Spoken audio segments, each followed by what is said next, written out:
Humans have much more in common physically than mentally, meaning there's more mental variation between humans than physical variation. Human bodies are roughly the same, with some differences in morphology between groups, but all the body parts do the same things between individuals, including the brain.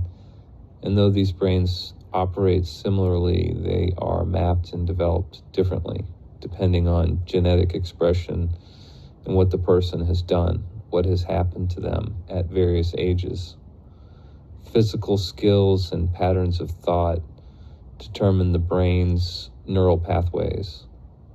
Conditioning makes a world of difference in the expression of consciousness, though there will always be those families who produce mostly functional people, but then one goes off the rails for no reason that's apparent in their conditioning.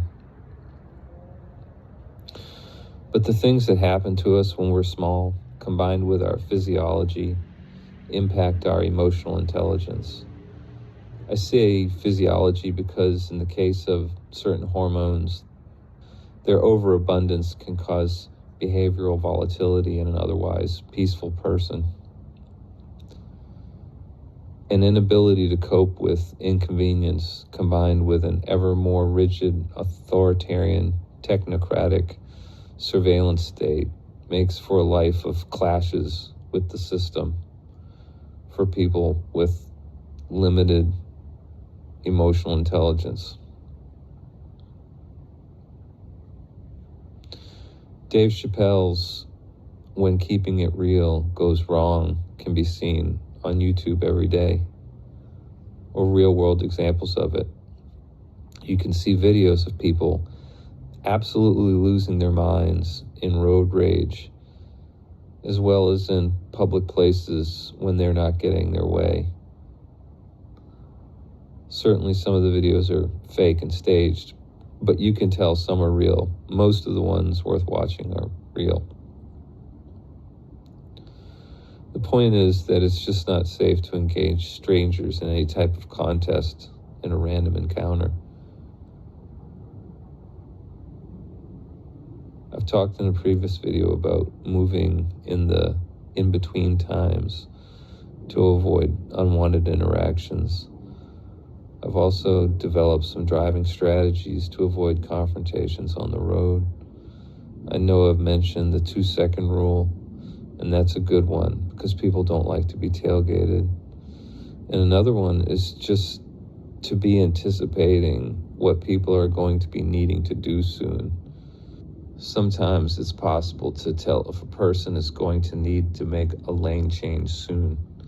And ideally they would use a turn signal, but it's usually not costly to let them in. And it's pretty obvious when it's not efficient to do so. It's just a matter of being awake to the presence and plight of others. I also have a dash cam.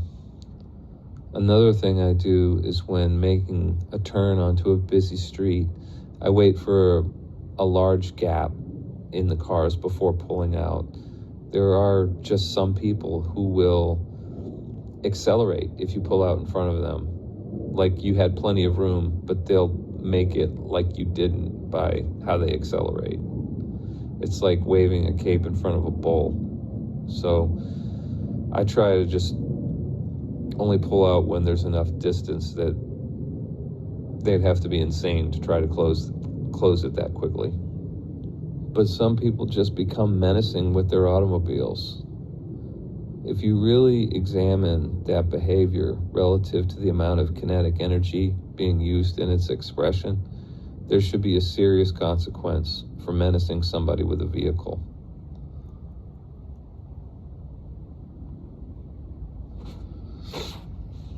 It's good to have a dash cam. I once had a conversation with a friend of a friend who was a police officer at the time. We had just met, but I knew who he was because he was related to somebody I knew. We talked about our jobs, and he told me that in his work, his goal with every interaction was to ensnare that person as deeply into the criminal justice system as he possibly could. that very much changed my view of how I behave in public places. I try my best to avoid police interactions. I'm in no way discounting the importance of having a police force. Mayhem is a real thing, and it appears when there's no belief in a lawgiver. But based on what is fully observable in the public record, it's just better to not give the police a reason to interact with you. You must really need them. It's funny how you watch one type of video and then the algorithm wants to take you down that rabbit hole. If you ever watch a video of somebody getting arrested, you're going to see a slew of them from the algorithm. And one thing I see with people who are at the crossroads of escalating a situation or being let go by the police, maybe with a ticket or a warning, is their emotional intelligence. People get so upset that their reaction causes the police to escalate along with them. Somebody who experienced a lot of trauma at an early age will be wired differently than someone who has not. This doesn't mean that everyone who suffers CPTSD has low emotional intelligence, but trauma can arrest development, and people can be unaware that they are stuck in a certain developmental stage in some facet of their being. It leaves them partially stunted, but in a way that can be masked. There are ways to change patterns of thinking and ways to change the reaction to thought and circumstance. The former is manipulating content, and the latter is developing emotional intelligence. The contents of thoughts can affect the state of being, but only to the extent that they are reacted to, which requires that they be given claim over a conceptual self with which there is identification. This claim is authorized by belief. It's a wrong belief, but it permits thoughts to have emotional teeth. Thoughts as things are like organisms in that they need energy to live. They don't exist in the absence of attention. Thoughts compete with other thoughts, as well as with the moment, for the energy that follows attention. Though our physical vessels be similar, we embody different ideas, and ideas are evolved to get attention. They have gone through a selection process that favors those that help the host survive. Ideas that don't help the host survive are like weapons that can be implanted in people to destroy them. There are ideas that spontaneously arise to serve the moment, and ideas that are someone's unique fiction with features that are random like a password. The former ideas will exist so long as humans do, but the latter, being stories, will live and die on their ability to get attention. The stories you make up in your head will be dead to the world when you are, but the stories of people groups are carried by them through the generations. These people, being vessels for ideas, are their hosts.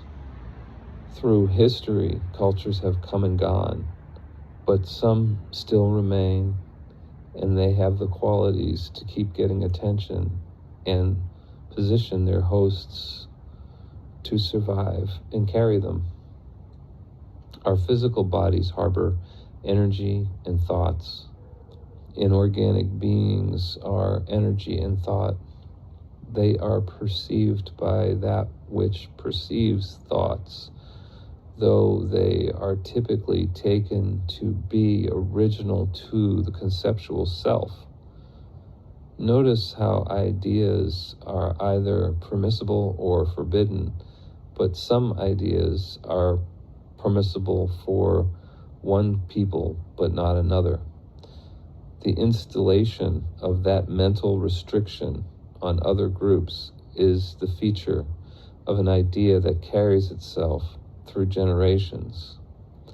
Exclusive access to dishonest behavior gives the bodies in which such ideas travel an advantage that allows the carrying of personal history to go on for millennia.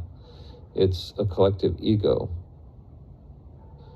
And just as how men became wicked with age in antediluvian times, group egos can do the same under the weight of accumulated tragic history. When the world is no longer viewed through the lens of conditioning, it will be viewed bereft of malicious conditioning as well. Nobody has special rights where thought and form are deprived of the mantle of self. If there's no seeing of self in thought and form, there's no seeing of other in thought and form either. The only thing that's not causally related to everything else is what's aware of it. In the eyes of one who sees no other, you will find that no one is special. But the golden rule is practiced in sincerity. Silence is the invocation of truth.